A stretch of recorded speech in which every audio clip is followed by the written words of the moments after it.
in this episode. So I wanted to know, you are a Canon user or a Nikon user? I love Canon. I am a Canon user. Yeah. Yes. So how do you decide which flash are you going to keep on what side? In the recording of dental morphology, the aspect of volume and texture are very important. I prefer diffused light because the transition from the illuminated area to the shadows area is more smoother. For white background, I use 3-speed lights. Stacking of many images, the Photoshop don't work well. I use the stack shot rail. Is a automatic rail and very simple to use. In stream macro photography, we work with a magnification that ranges from 1 to 10 times.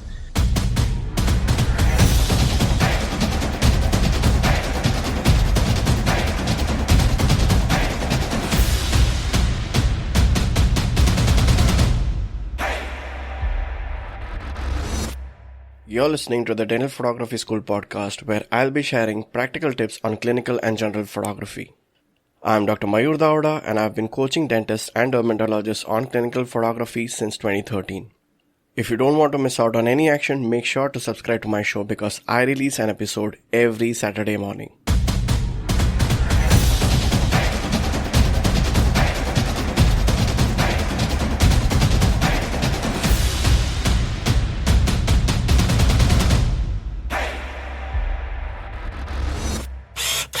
Dr. Toni Arcuri graduated in dentistry in 1992.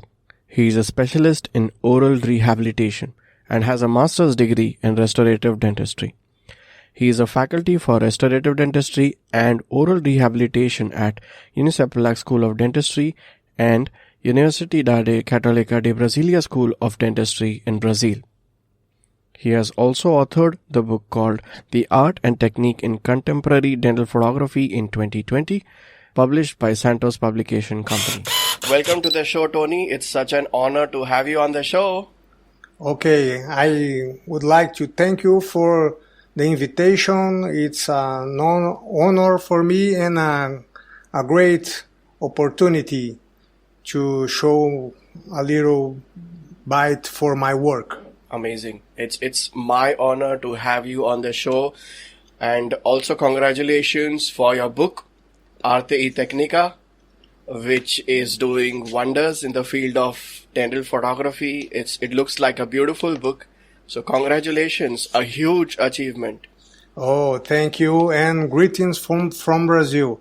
The book is really a dream come true, and there is much passion and technique for dental photography.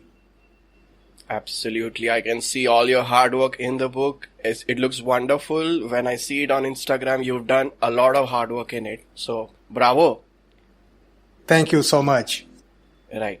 So, let's jump on to the questions. So, you're going to be speaking about extreme macro photography. Yeah. So, my first question is, what is it about a high magnification photography that you like the most? And what are its uses in dentistry? I'm really an enthusiast of extreme macro photography.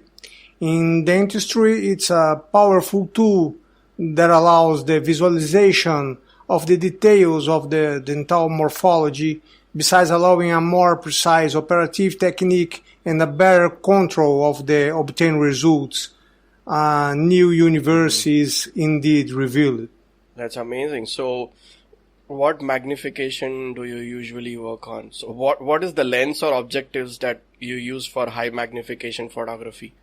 In extreme macro photography, we work with a magnification that ranges from 1 to 10 times. Above that, we enter the world of micro photography. The objectives indicate are closely related to the desired degree of magnification. For magnifications up to 5 times the size of the object, we have some options, like dedicated macro lenses like Canon's MPA 65, the reverse lens technique, and the enlarging lenses like Nikon 50 millimeters. In the reverse lens technique, for example, a 35 objective mounted in reverse with a 50 millimeters extension tub allows up to 3 times magnification. For magnifications in the range of 5 to 10 times, microscope objectives with the focus stack technique are the best choice. Focus stacking as a photography technique is especially useful for macro photography of small objects, because regardless of the f-stop used, the unavoidably small depth of field shooting small objects means that much of your subject will be unsharp and out of focus. Stacking overcomes this by combining the sharper parts of several images focused at different points and combining them into one very sharp composite image. Mm-hmm. So I wanted to know, you are a Canon user or a Nikon user? I love Canon. I am a Canon user. Yeah. Yes. In Brazil, Canon do not formally support any dental photography. I am very interested. Mm-hmm. Right. So I work with Canon. I'm a photo mentor with Canon India. Oh, yes. Yeah. So let me go off topic a little. Why do you prefer Canon over Nikon? I hope you don't mind answering that. Yes, it's more intuitive. It's in Brazil, the Nikon does not have the technical support. Right. Yeah, então, so I love Canon. Yes. So I love Canon for a lot of reasons, because Nikon does not make... Okay, so in dental photography, 100mm is one of the best lens for clinical work. And in Nikon, there is only 85 macro and 105mm macro. But the problem that I find with Nikon is both these lenses are VR lenses. So there's nothing without image stabilization. And the lens is very heavy in Nikon. Yes. And for long sessions of photography, there's a important point that we will have think about, the weight of the equipment. Yeah, so true. It becomes very heavy and uncomfortable because the lens is so heavy in that. Right. Do you recommend people mirrorless cameras? Still not. Yeah. Because it will be the future, but now yes, we can, the objectives are not the compatible. Totally agree with that. So this is also one of the reasons why I do not suggest mirrorless cameras, because number one, there is no macro lens for dental photography. There is no macro lens dedicated. Macro lens. So you have to use EF lens, DSLR lens on a mirrorless camera, which I don't like. So I'm so happy to see and hear that you also support that same thought. It's awesome. Yes. And we have excellent macro dedicated and bodies with the mirror. There is not a clear necessity for Absolutely for the change. Even when somebody buys a DSLR today, it is going to last that person for the lifetime of that person. So, and even in DSLR, even one picture is 20 MB, 25 MB. So that is very high resolution already. So I personally feel mirrorless cameras are not really required, especially in India, because in India the market is very price sensitive, very cost sensitive. So people would not want to buy very expensive cameras. What happens I've seen is when they buy expensive camera, they later on say that they do not have money to buy a macro lens, or they do not have money to buy a flash. So I do not like that. The most important is not the body camera, it's the lenses. Totally agree with that. We need good lenses. So true. The camera, we can do the upload for the life. And so the fact of we don't have dedicated lenses, macro lenses for mirrorless, do not me. I totally accept that. So when maybe the mirrorless cameras get a dedicated 100mm macro lens, maybe at that time I will start suggesting mirrorless too. But right now I don't feel like suggesting mirrorless camera to anybody. Yes. Be it any company, it's of no use.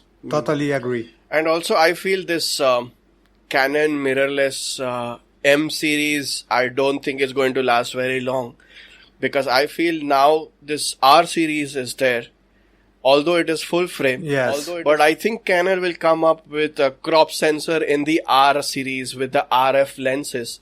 So I think the life of M series is not really that good. I don't see a future of mirrorless cameras in M series of Canon, because the R series is going to be coming up. I think it's going to come up with a crop sensor mirrorless camera in the R series.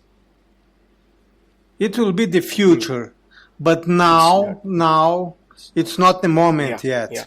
So this is exactly why I do not suggest mirrorless to anyone right now, because DSLR is just perfect. It does not need an upgradation. It's good.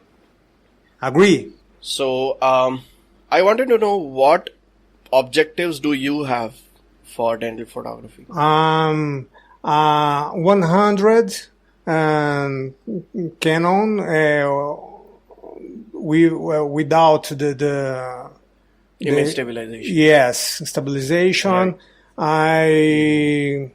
I work with some microscope objectives for extreme macro, and 160 millimeters too. Wow, awesome! So you have MPE 65 Canon super macro lens? No. Okay, I have it. It's really good. I saw your videos about yes, but I learned to work with microscope. It's a hard way to do the extreme, but I can use it in a well mode.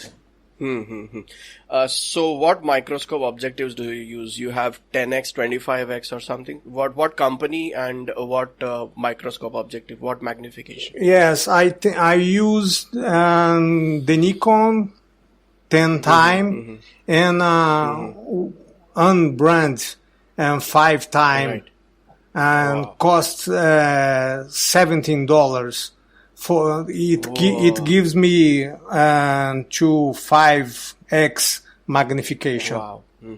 So even the Nikon is 10x one, right? Yes, 10x. but for dental morphology photography, it's a very hard to choose. The small of deep of field, very difficult.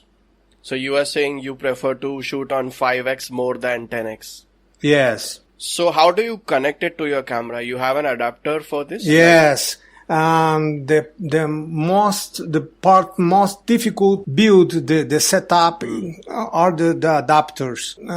There's only one seller and providers that in Russia. So when you connect this microscope objective, the 5x and the 10x, I think you must be losing your f value F aperture becomes 0, 0 if I'm not wrong. Yes. I use continuous light for scanning the position of the flash.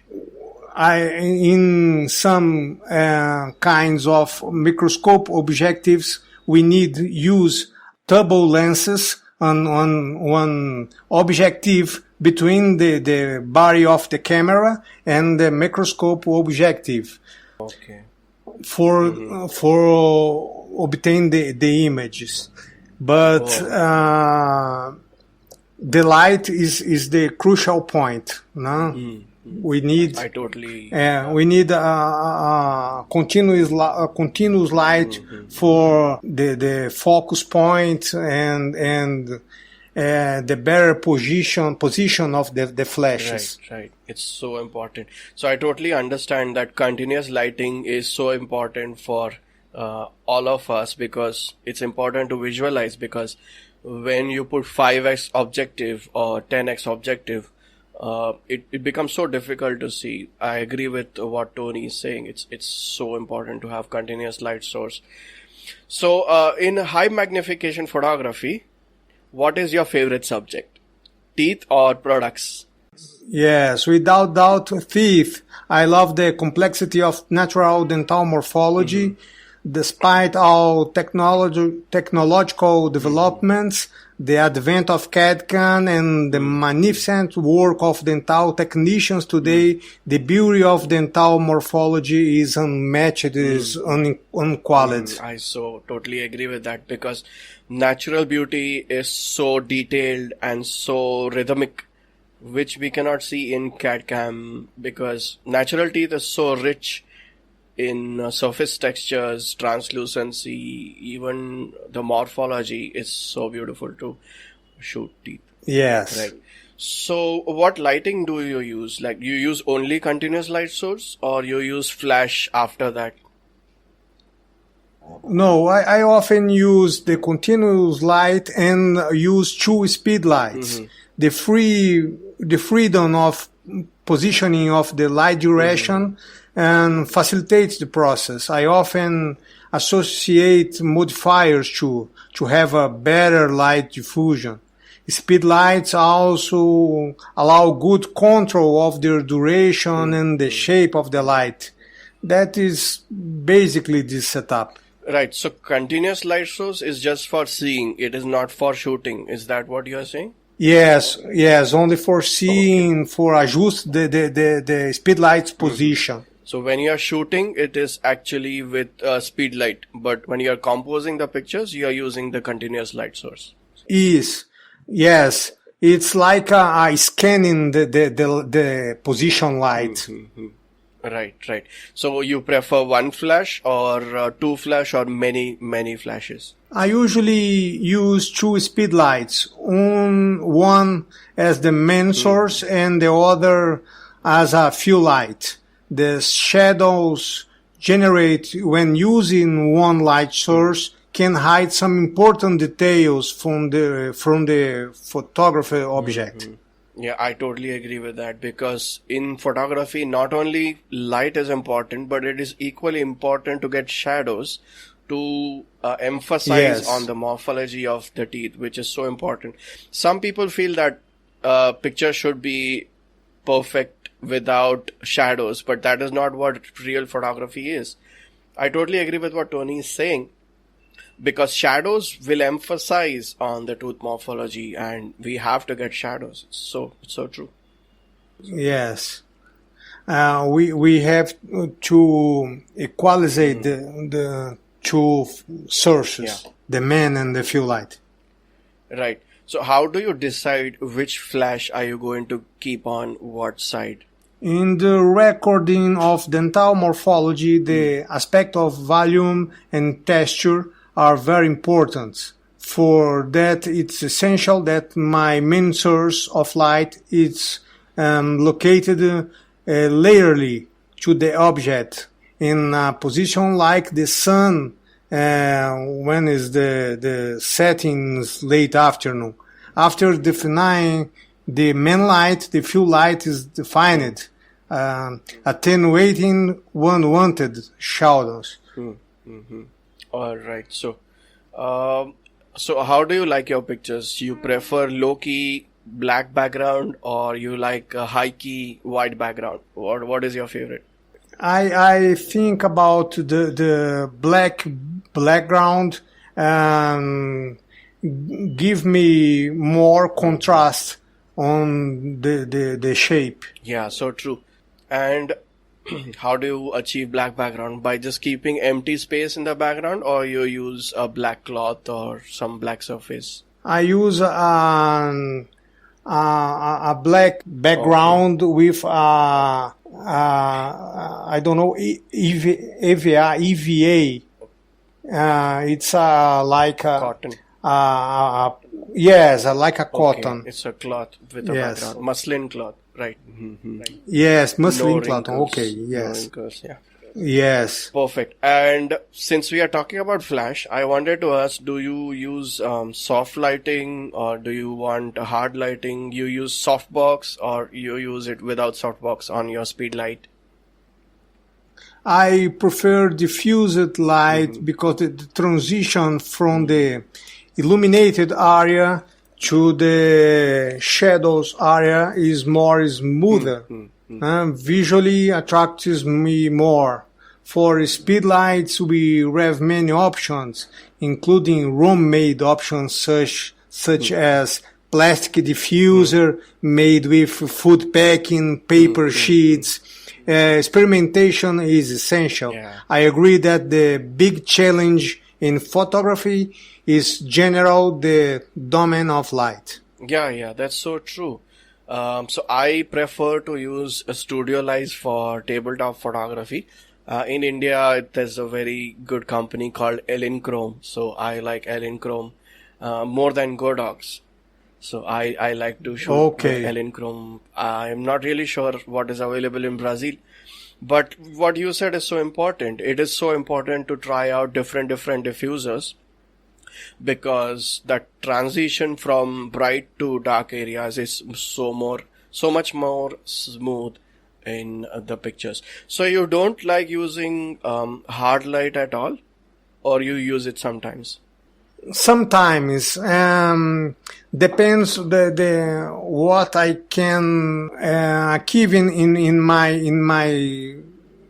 photo, in what I can show in my picture.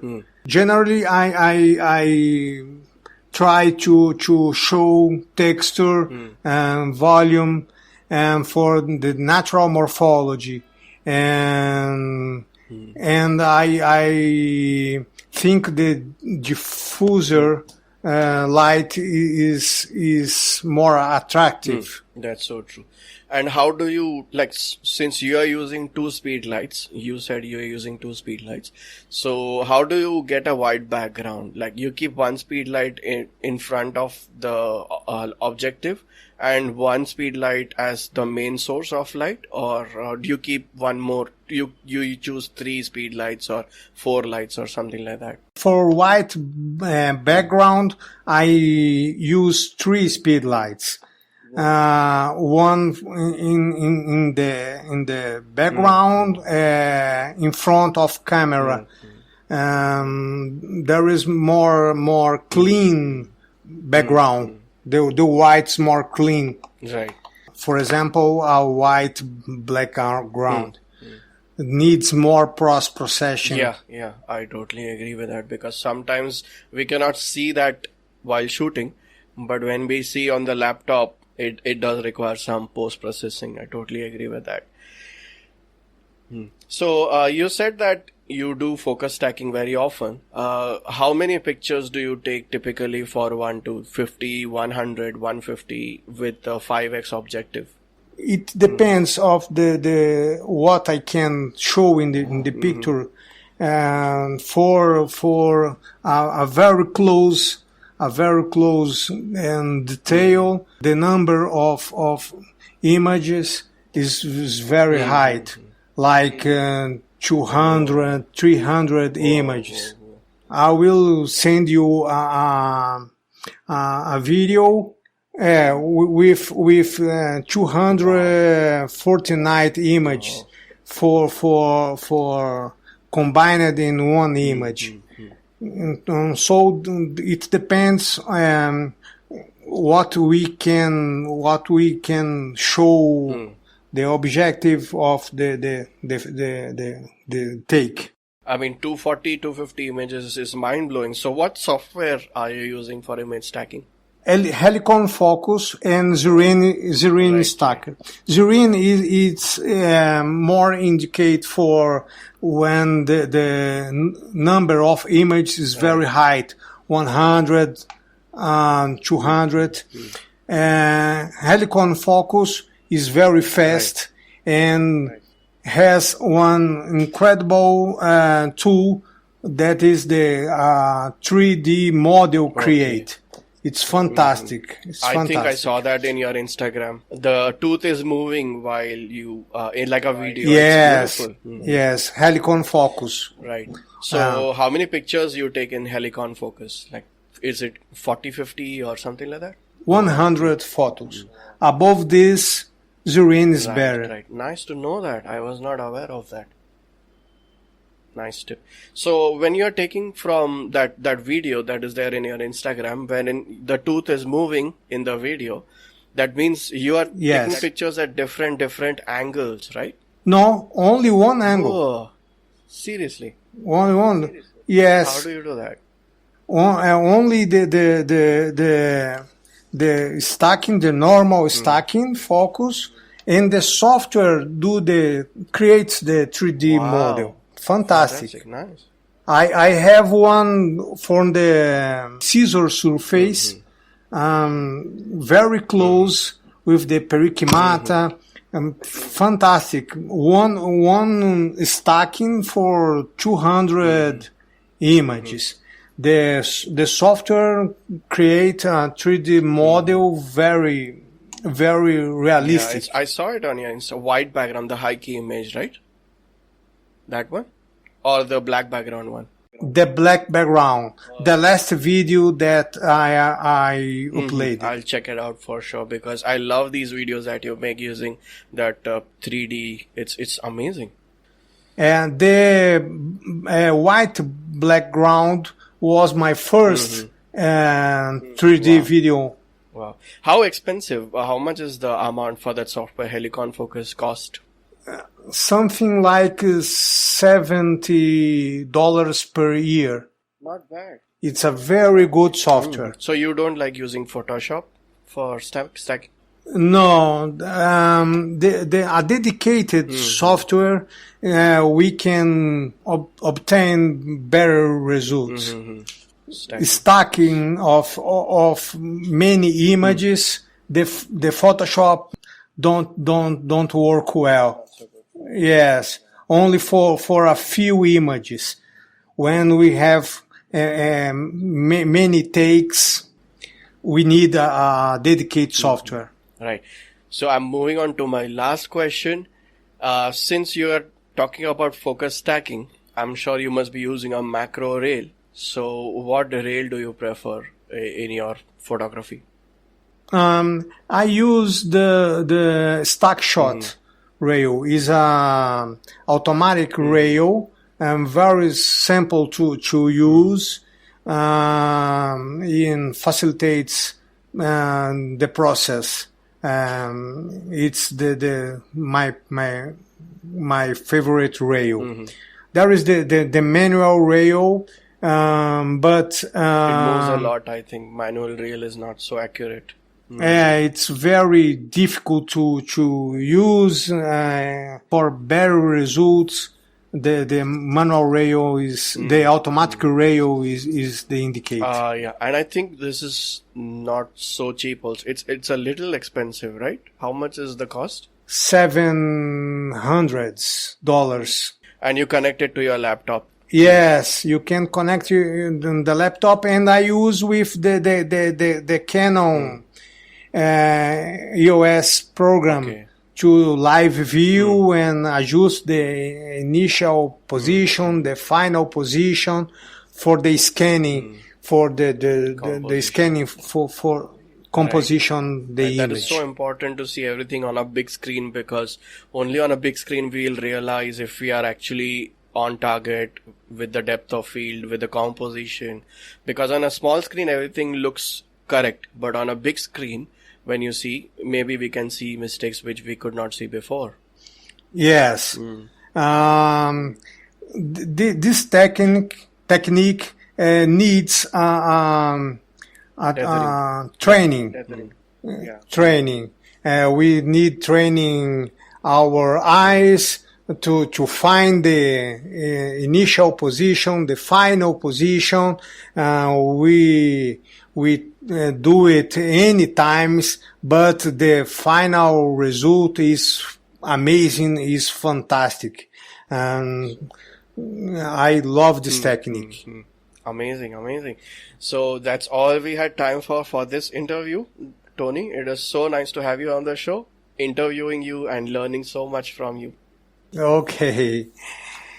It was good to have. It was good to learn. I really learned a lot. So nice to see that you love extreme macro photography and you're giving it 100%. So nice to see that.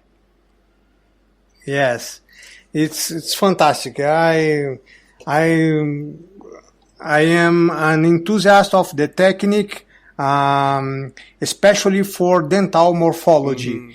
This technique shows what we can see in our Natural world. It's fantastic. Right. So today I interviewed Toni from Brazil, and it was awesome to learn about super macro photography, extreme macro photography, where Toni explains us about the role of Canon MPE65 lens and different objectives like 5x objective and 10x objective in extreme macro photography.